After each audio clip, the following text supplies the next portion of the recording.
आप सभी का स्वागत है अपने YouTube चैनल पर। तो आज की वीडियो में हम चर्चा करने वाले हैं परशुराम की प्रतीक्षा। ये किसकी रचना है? रामधारी सिंह दिनकर की रचना है, जो कि आपके MP असिस्टेंट प्रोफेसर हिंदी साहित्य के सिलेबस में लगी हुई है। तो आप सभी को पता लग ही गया होगा कि हम यहाँ पर आपको देखिए MP असिस्टेंट प्रोफेसर हिंदी साहित्य से क्लासेस चला रहे हैं। जो नए स्टूडेंट हमारे चैनल से जुड़ रहे हैं, ठीक है, तो एक बार प्लेलिस्ट को विजिट करेंगे, वहाँ पर देखिएगा आपको MP असिस्टेंट प्रोफेसर हिंदी साहित्य की प्लेलिस्ट बनी दिखाई देगी। जब आप उस प्लेलिस्ट को ओपन करेंगे तो वहाँ पर आपको देखिए सिलेबस के अकॉर्डिंग क्लास प्रोवाइड कराई जा रही हैं, ठीक है। तो आज ही क्लास में हम चर्चा करने वाले हैं परशुराम की प्रतीक्षा, जो कि आपके सिलेबस में लगी हुई है। तो सबसे पहले देखिएगा परशुराम की प्रतीक्षा से संबंधित जितने भी महत्वपूर्ण तथ्य हैं उनको जान लेते हैं, फिर उसके बाद उनकी जो पंक्तियां हैं उनको देखेंगे, साथ में उनके भावार्थ को समझेंगे। परशुराम की प्रतीक्षा राष्ट्र कवि रामधारी सिंह दिनकर का प्रसिद्ध काव्य संग्रह। ध्यान देंगे ये क्या है, काव्य संग्रह है, और इसमें कुल देखिए 18 कविताएं संकलित हैं, जिनमें से 15 ऐसी हैं जो पहले किसी भी संग्रह में नहीं निकली थी। केवल 3 रचनाएं सामधानी से लेकर, जो सामधेनी इनकी रचनाएं एक और उससे लेकर यहाँ मिला दी गई हैं। राष्ट्रकवि रामधारी सिंह दिनकर द्वारा रचित यह महत्वपूर्ण कृति है, ये आपको ध्यान में रखना है। और इसकी रचना 1962 में भारत चीन युद्ध के बाद 1963 में हुई थी। ध्यान देंगे, जब भारत को सीमा पर पराजय का सामना करना पड़ा था। तो इससे आहत होकर क्या है, रामधारी सिंह दिनकर ने इस रचना को रचा है। अब देखिए इस काव्य का मुख्य उद्देश्य क्या है, इस कविता का मुख्य उद्देश्य क्या है। सबसे पहले उसके उद्देश्य को समझ लेते हैं, सारांश को समझ लेते हैं, उसके बाद क्या है हम पंक्तियों को देखेंगे। तो अगर हम ऐतिहासिक और राजनीतिक पृष्ठभूमि की यदि हम बात करते हैं तो ध्यान देंगे यह कविता उस समय की है जब भारत चीन के साथ युद्ध में हार गया था। कवि दिनकर इस पराजय से अत्यंत व्यथित थे। उन्होंने इस कविता के माध्यम से तत्कालीन सरकार की नीतियों, देश की शिथिलता पर तीखा प्रहार किया है। दूसरा पॉइंट यदि हम देखें तो यहाँ पर देखिए परशुराम कौन है, तो इसमें देखिए परशुराम को जागृत चेतना का प्रतीक के रूप में उभारा गया है। तो कविता में भगवान परशुराम को भारत की जागृत जनता और अजय चेतना का प्रतीक माना, ये आपको ध्यान में रखना है। और कवि का मानना है कि जब तक देश में अन्याय और पाप बढ़ेगा, परशुराम रूपी शक्ति का उदय होगा। परशुराम की प्रतीक्षा वास्तव में उस राष्ट्रीय शक्ति शौर्य की प्रतीक्षा है जो शत्रुओं का दमन करती है। अब जैसे कि परशुराम से संबंधित आपने स्टोरी सुनी होगी, ठीक है, ये एक योद्धा थे। ठीक उसी प्रकार से यहाँ पर अगर हम बात करें परशुराम की जो प्रतीक्षा है, ये जो कविता इन्होंने रची, तो इसके पीछे की जो पृष्ठभूमि रही, 1962 का जो युद्ध हुआ था, किस प्रकार से हार का सामना करना पड़ा था, तो उससे क्षुब्ध होकर यहाँ पर क्या है जो कवि हैं उन्होंने तत्कालीन सरकार पर क्या है एक तरीके से व्यंग किया है, उनसे सवाल पूछे हैं। और यहाँ पर देखिए परशुराम जो पात्र हैं, ठीक है, पौराणिक पात्र ये आपको ध्यान में रखना है। तो इस पात्र को इस वजह से लिया क्योंकि यहाँ पर जो परशुराम है वो किसके प्रतीक दिखाई देते हैं, वो भारतीय जनता की जागृत चेतना, ठीक है, का यहाँ पर प्रतीक के रूप में उभारे गए हैं, जो क्या है अपनी राष्ट्रीय शक्ति और शौर्य की प्रतीक्षा में जो शत्रुओं का नाश करने में विश्वास रखते हैं, यानी कि जैसे को तैसा, ठीक है। तो ये चीज़ यहाँ पर हमें देखने को मिल रही है। अब यहाँ पर देखेंगे कि पराजय का कारण और आत्ममंथन, कि आखिर हमें पराजय क्यों भोगनी पड़ी।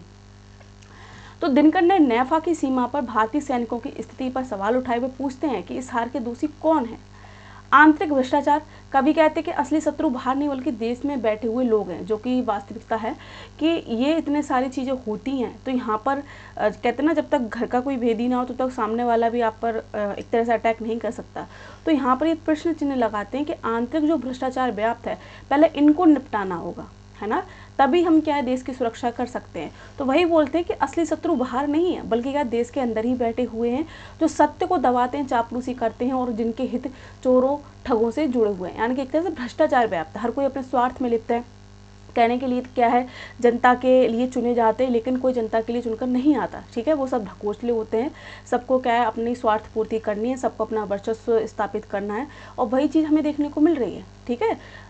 तो वो चीज़ यहाँ पर बोली गई है, गलत नीतियाँ। तो यहाँ पर देखिए जितनी भी नीतियाँ बनाई जाती हैं वो कैसी बनाई जाती हैं, पूंजीवादियों को ध्यान में रखते हुए बनाई जाती है। कहने के लिए जनता का नाम जोड़ देंगे, लेकिन जनता को इससे कोई लाभ नहीं होता, ठीक है। 1-2% का लाभ दिखा देंगे, बाकी का आप देखिएगा 95% तो लाभ उनको ही हो रहा है ना। वो चीज़ है यहाँ पर जो गलत नीतियाँ हैं, शांति और अहिंसा के नाम पर देश की सुरक्षा को नज़रअंदाज करने वाली कुटिल राजतंत्री व्यवस्था को भी धिक्कारते हैं, ठीक है। जहाँ पर कह देते हैं कि जब अटैक हो रहा है ना, और फिर कहते हैं कि हम शांति के दूत हैं, ये हैं वो हैं, तो इस चीज़ को ये नकार रहे हैं, ठीक है, कि जो हमारे साथ गलत कर रहा है तो उसका जो उत्तर है, ठीक है, हमें युद्ध से ही देना चाहिए या फिर कहें अपने शौर्य से देना चाहिए।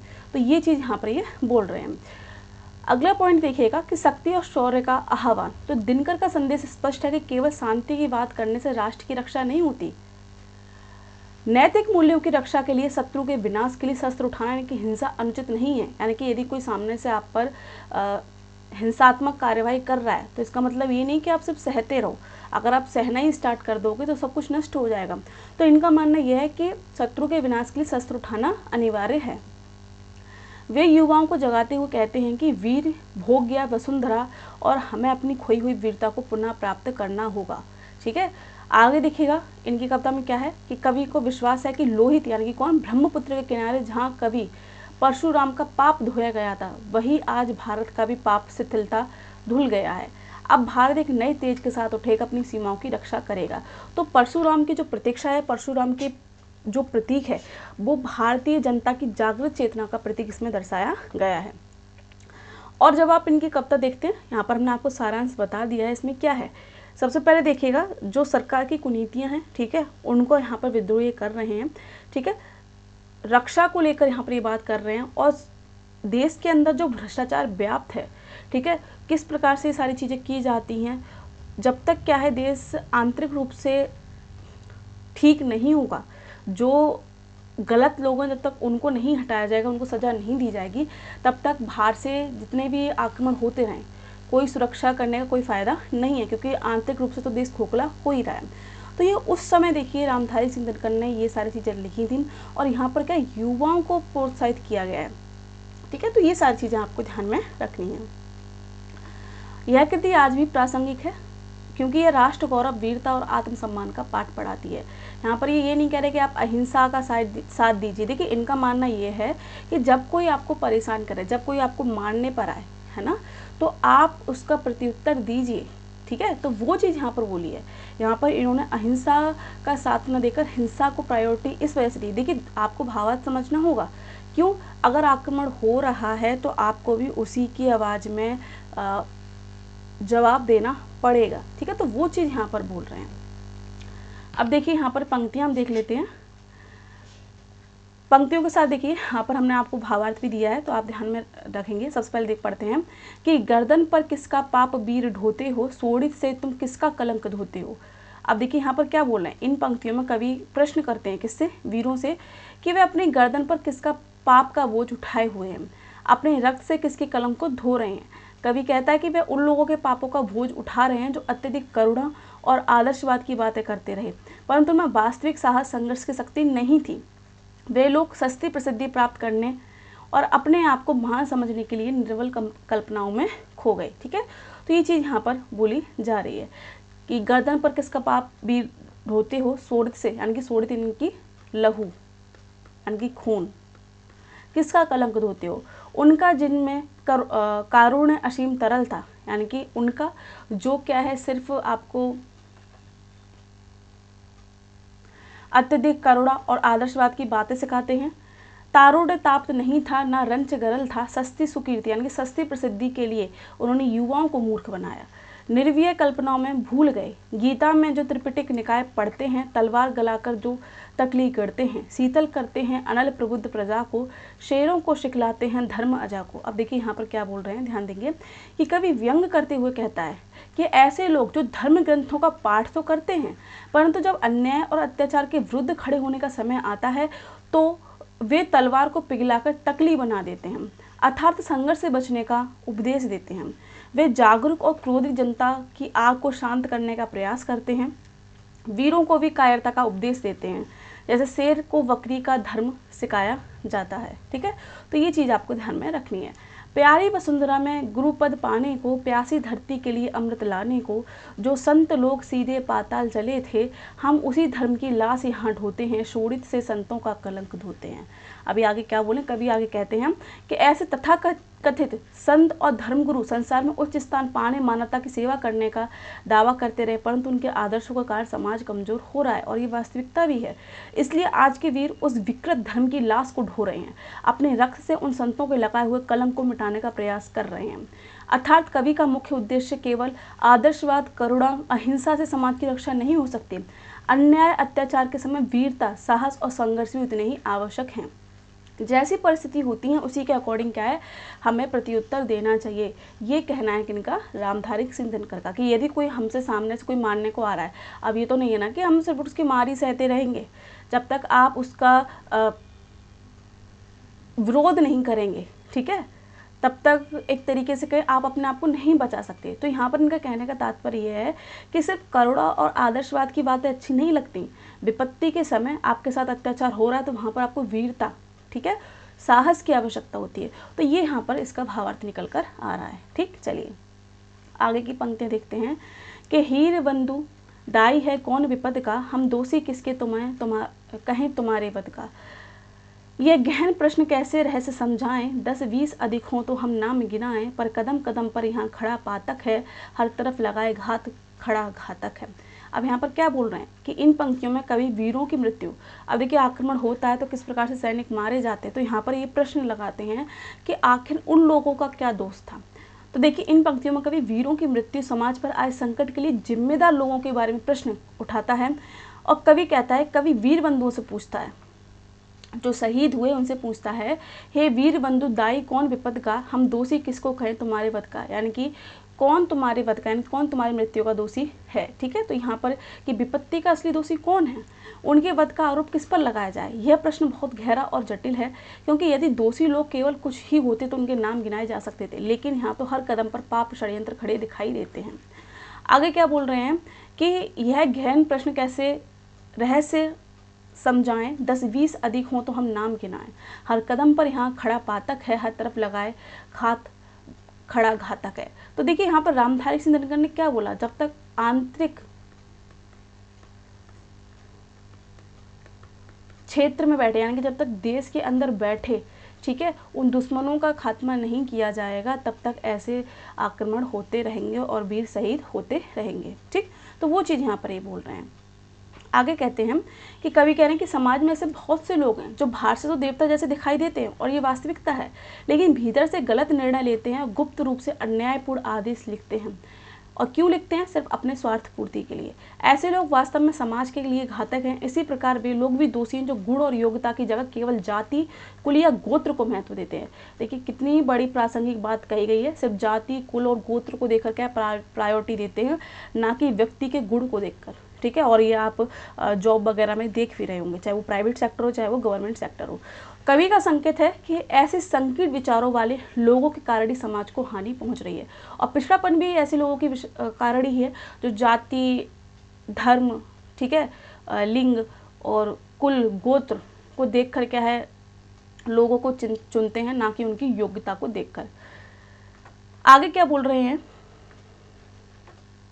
कि जो सत्य जानकर भी ना सत्य कहता है। यहाँ पे देखिए, अब देखिए यहाँ पर वो दोषी भी है जो क्या है, सत्य को जानता है लेकिन सत्य नहीं कहता है, यह किसी लोभ के विवश मुँह रहता। अब देखिए वो क्यों विवश रहते हैं, क्योंकि उनका कोई ना कोई स्वार्थ होगा। उस कुटिल राजतंत्री कदर्रे को धिक है, यह मूक सत्य हंता कम नहीं वधिक है। यानी कि जो गलत हो रहा है और गलत को देखकर भी शांत है, ठीक है, तो सबसे बड़ा दोषी है वो। तो ये तथ्य यहाँ पर आपको ध्यान में रखने। कवि कहते हैं कि जो व्यक्ति सत्य को जानते हुए सत्य नहीं बोलता या किसी लालच, भय या स्वार्थ के कारण चुप रहता है, वह भी उतना ही अपराधी है। ऐसे कुटिल राजनेताओं और स्वार्थी लोगों को कवि धिक्कारता है, और कवि के अनुसार जो व्यक्ति सत्य की हत्या होते हुए भी मौन रहता है, वह भी हत्यारे से कम नहीं, क्योंकि उसका भी योगदान अप्रत्यक्ष रूप से उतना ही है वीरों की हत्या में। ठीक है, तो ये तथ्य आपको ध्यान में रखने हैं।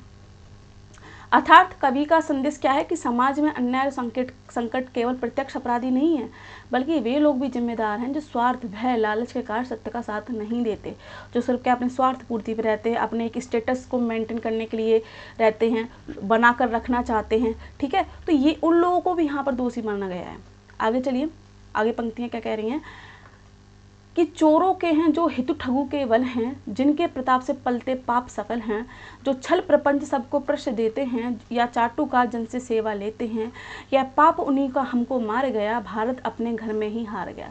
अब देखिए क्यों हार होती है, क्योंकि देश को अंदर से ही खोखला किया जा रहा है। अब खोखला करने वाले कौन हैं, ठीक है, जो क्या है सिर्फ अपने स्वार्थ पूर्ति के लिए कहने के लिए जनता के लिए चुने जाते हैं, लेकिन सिर्फ क्या है वो किसका साथ सपोर्ट करते हैं, सिर्फ अपने स्वार्थ के लिए, जो उनके स्वार्थ को सिद्ध कर दे, जो उनके स्वार्थ की पूर्ति कर दे, वो उसकी तरफ हो जाते हैं। तो ये सबसे बड़ी विडंबना है आज के समय की।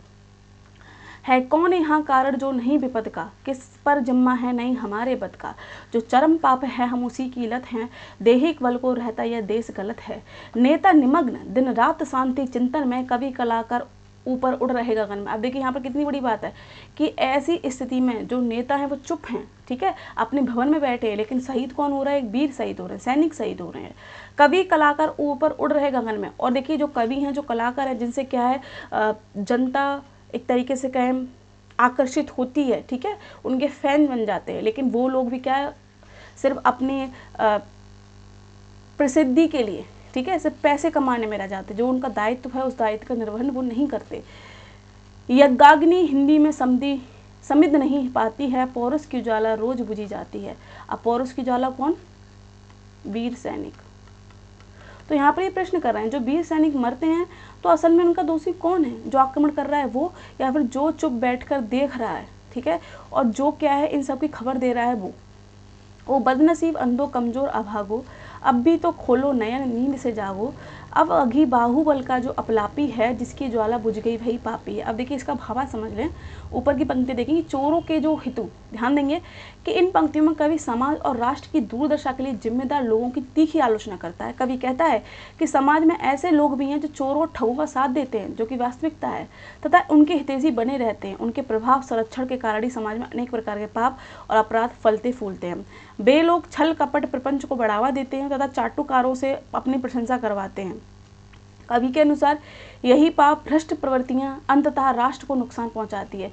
अब देखिए कोई अविवेकी व्यक्ति क्या है ऊंचे पद पर आसीन हो जाए, जिसे खुद ज्ञान नहीं है वो क्या बोल रहा है, ठीक है, तो उस राष्ट्र का भला होगा या वो गर्त में जाएगा। तो वही यहाँ पर प्रश्न चिन्ह दिनकर लगा रहे हैं, जो गुणवान नहीं है, जिसमें योग्यता नहीं है, और वो एक जनता का प्रतिनिधि बनकर निकल आए, और वो भी क्या है सिर्फ अपनी किसी जान पहचान की वजह से आगे निकला हो, तो कभी वो देश का हित नहीं कर सकता, वो सिर्फ क्या अपनी स्वार्थ की पूर्ति ही करेगा, ठीक है, वो चीज़ यहाँ पर ये बोल रहे हैं। आगे क्या बोलते हैं, कभी आगे प्रश्न करता है कि इस विपत्ति का कारण आखिर कौन है, यानी कि जो आक्रमण होते हैं देश पर, तो इस विपत्ति का उत्तरदायी आखिर कौन है, हमारे विनाश का दोष किस पर नहीं है।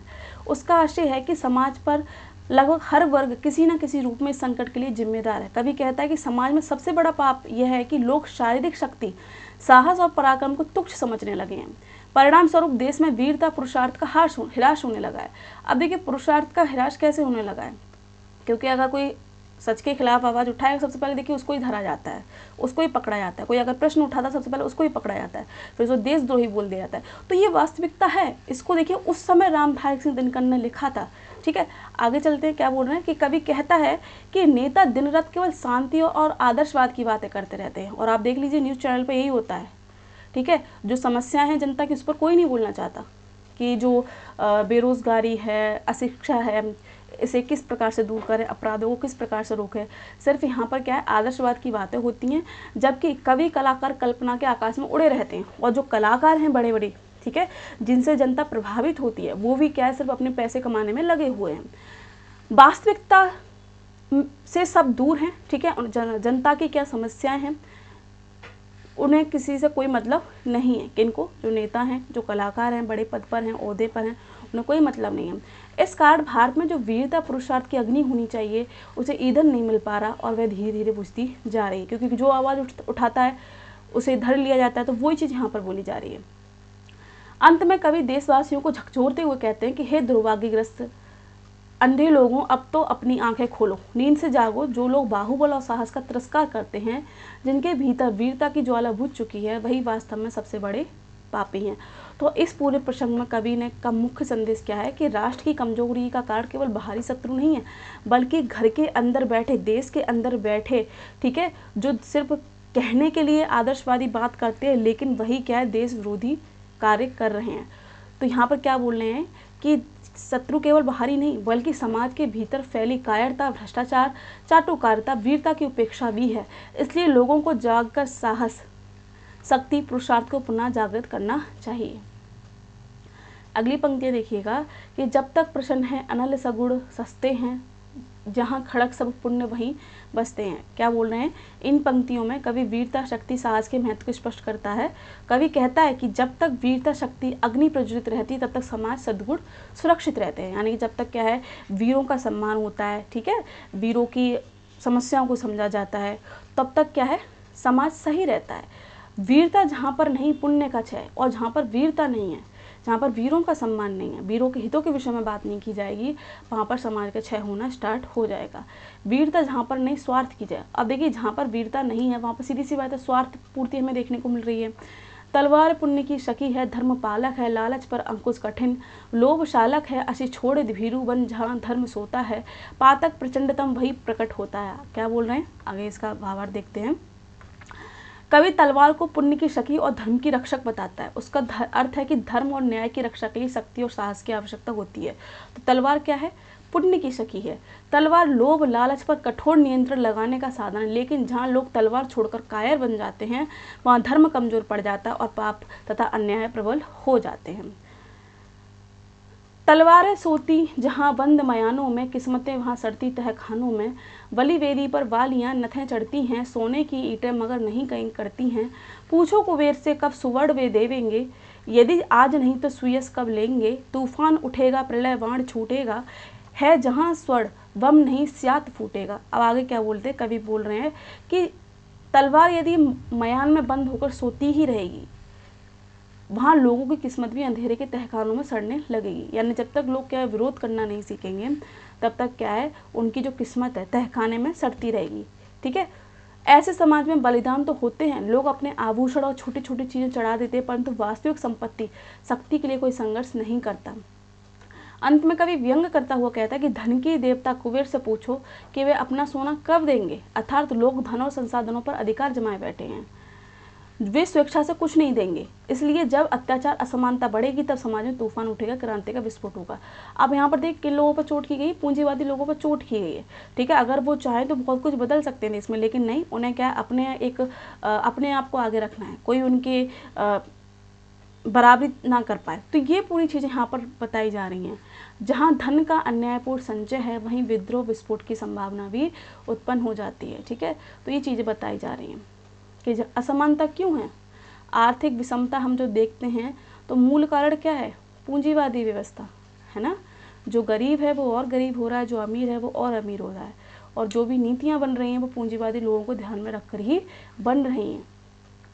अर्थात कवि का मुख्य संदेश यह है कि धर्म न्याय समाज की रक्षा के लिए केवल आदर्श नहीं बल्कि वीरता साहस शक्ति भी आवश्यक है, अन्यथा अन्याय और स्वार्थ का प्रभुत्व बढ़ जाता है। अब आगे देखिए क्या बोल रहे हैं कि जो करे किंतु कंचन यह नहीं बचेगा, शायद सुवर्ण पर ही संहार मचेगा, हम पर अपने पापों का बोझ न डालो, कह दो सबसे अपने दायित्व को संभालो। क्या बोल रहे हैं कि इन पंक्तियों में कवि समाज और राष्ट्र के लोगों को चेतावनी देते हैं कि यदि समाज में अन्याय छल और स्वार्थ बढ़ते रहे तो इनका विनाशकारी परिणाम अवश्य होगा। कवि कहता है कि सोना या धन हमेशा सुरक्षित नहीं रहेगा, संभव है उसी धन के कारण संघर्ष और विनाश की स्थिति उत्पन्न हो जाए। इसलिए कवि लोगों से कहता है कि वे अपने पापों और गलतियों का बोझ दूसरों पर ना डालें, बल्कि अपने अपने कर्तव्य और जिम्मेदारी को स्वयं निभाएं। और ये आज के समय में देखा भी जा रहा है कि कोई भी क्या है अपने कर्तव्य का निर्वहन नहीं करना चाहता। कर्तव्य क्या? आपकी जॉब लगी, कोई भी क्या है, आपको उसके एक तरीके से कहें वेतन भी मिल रहा है, ठीक है, लेकिन अपनी ड्यूटी के प्रति एक तरीके से कहें नीरस हो चुके हैं कि हो जाएगा। ठीक है, जब तक क्या है आप साहस से लगन से अपने कार्य को नहीं करेंगे, समाज में परिवर्तन कैसे होगा? और देख, किसी एक के करने से नहीं होता है, सभी लोगों को क्या अपने अपने प्रति अपने अपने स्तर पर जागरूक रहना चाहिए, तो समाज अपने आप ही उठकर खड़ा हुआ है ना। दूसरे से उम्मीद नहीं, बस अपने से कीजिए, अपने कार्य का निर्वहन कीजिए। ठीक है, अपने परिवार वालों को सिखाइए। ऐसे अगर एक साथ करते जाएं तो बहुत कुछ बदल सकता है। तो वो यहाँ पर ये बोल रहे हैं कि अपने गलत कार्यों का ठेकरा दूसरे के सिर पर मत फोड़िए। ठीक है, तो ये सारी चीज़ें कह दो प्रपंचकारी कपटी जाली से, आलसी अकर्मठ काहिल हड़ताली से, सीले जवान चुपचाप काम पर जाए, हम यहाँ रखते हुए घर में स्वेद बहाए। अब यहाँ पर क्या बोल रहे हैं आगे देखिएगा।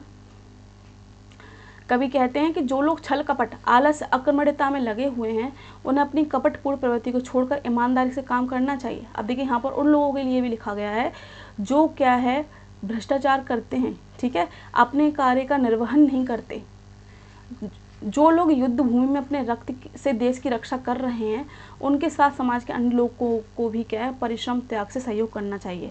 वो तो देश की सीमाओं पर रक्षा कर रहे हैं, लेकिन देश के अंदर जो सिस्टम है, ठीक है, आपको जो जॉब मिली है कम से कम आप उसका निर्वहन तो कीजिए, अपनी ड्यूटी को तो निभाइए। तो वो चीज़ यहाँ पर बोली कि कम से कम परिश्रम तो कीजिए, जो कार्य आपको दिया गया है। तो आप भी देखिए देश की आगे बढ़ाने में अपनी सहभागिता निभाते हैं, जिस प्रकार से जो सैनिक हैं देश की रक्षा कर रहे हैं सीमाओं पर, ठीक है, उसी प्रकार से आप भी क्या है, देश को दृढ़ करने का कार्य करेंगे। लेकिन क्या आपको परिश्रम से कार्य करना पड़ेगा, अकर्मण्यता को छोड़ना पड़ेगा, ठीक है, कर्तव्य परायणता आपके अंदर होनी चाहिए। अर्थात सैनिकों के साथ साथ नागरिकों को भी अपने कर्तव्य निभाने चाहिए।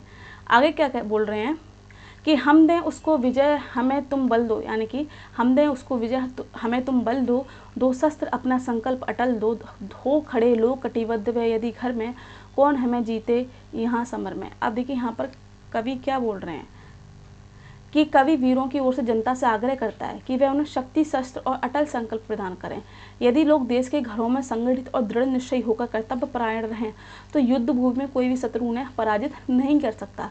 कवि यह भी कहता है कि यहाँ भी अन्याय हो उसका विरोध हो, यानी कि जहाँ कहीं भी अन्याय हो उसका विरोध करने के लिए आप खड़े रहें, चाहे वे किसी भी व्यक्ति द्वारा क्यों ना किया गया हो। ठीक है, तो ये चीज़ बोल रहे हैं।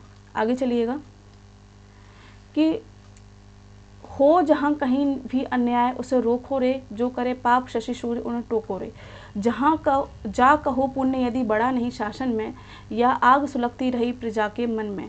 तामस बढ़ता यदि गया ढकेल प्रभा को, निर्बंध पंथ यदि मिला नहीं प्रतिभा को। रिपु नहीं यही अन्याय हमें मारेगा, अपने घर में ही फिर स्वदेश हारेगा। अब यहाँ पर वही बात है कि सीमा पर तो रक्षा कौन कर रहे हैं, सैनिक कर रहे हैं, लेकिन देश के अंदर जो भ्रष्टाचार है, जब तक ये भ्रष्टाचार नहीं रुकेगा तब तक क्या है, कोई गुणवान व्यक्ति क्या है पद पर आसीन नहीं होगा, तब तक क्या है देश हारता रहेगा। तो ये चीज़ यहाँ पर ये बोल रहे हैं। आगे चलते हैं। किरचों पर कोई नया स्वप्न ढोते हो, किसी नई फसल के बीज वीर बोते हो। दुद्रांत दस्युओं के शेल हूलते हैं हम, यम की दृष्टा से खेल झूलते हैं हम। वैसे तो कोई बात नहीं कहने को, हम टूट रहे केवल स्वतंत्र रहने को। सामने देश माता का भव्य चरण है, जीवा पर जलता हुआ एक बस प्रण है। काटेंगे अरिका मुंड की स्वयं कटेंगे, पीछे परंतु सीमा से नहीं हटेंगे। फूटेंगी खर निर्झरी तप्त कुंडों से, भर जाएगा नागरज रुंड मुंडों से। मांगेगी जो रण चंडी भीड़ चढ़ेगी, लाशों पर चढ़कर आगे फौज बढ़ेगी। ठीक है, तो यहाँ पर देखिएगा कि इन पंक्तियों में वीर सैनिकों के साहस, देशभक्ति और संघर्ष की भावना का चित्रण करते हैं। और कवि वीरों से पूछते हैं कि वे अपनी तलवारों की नोक पर कौन सा नया स्वप्न लेकर चल रहे हैं, कि किस नई भविष्य की फसल की बीज को बो रहे हैं। इसका आशय यह है कि उनका संघर्ष केवल युद्ध के लिए नहीं है, बल्कि देश की स्वतंत्रता और उसके उज्ज्वल भविष्य के निर्माण के लिए है। इसीलिए क्या वो अपने प्राणों को न्यौछावर कर देते हैं। कवि कहता है कि वीर सैनिक अत्यंत क्रूर और शक्तिशाली शत्रुओं से भी निर्भीक होकर लड़ रहे हैं और मानव मृत्यु से भी खेल रहे हो। वे केवल इसलिए संघर्ष कर रहे हैं ताकि देश स्वतंत्र रह सके। उनके सामने देश माता के चरण हैं, उनके मन में एक ही संकल्प चल रहा है, वे या तो शत्रु का सिर काटेंगे या स्वयं बलिदान हो जाएंगे, परंतु सीमा से पीछे नहीं हटेंगे। तो जो सैनिक क्या है देश की सीमा पर रक्षा कर रहे हैं, तो आपका भी कर्तव्य ये बनता है कि देश के अंदर बैठे हुए हैं तो आप अपने कर्तव्य के प्रति क्या है जागरूक रहें, है ना। कवि आगे क्या युद्ध की भीषणता का चित्रण करते हैं कि युद्ध में रक्त की नदियां बहेंगी और शत्रुओं के सिरों से धरती भर जाएगी। ठीक है, तो ये चीज़ आपको यहाँ पर ध्यान में रखनी है। आगे चलिएगा।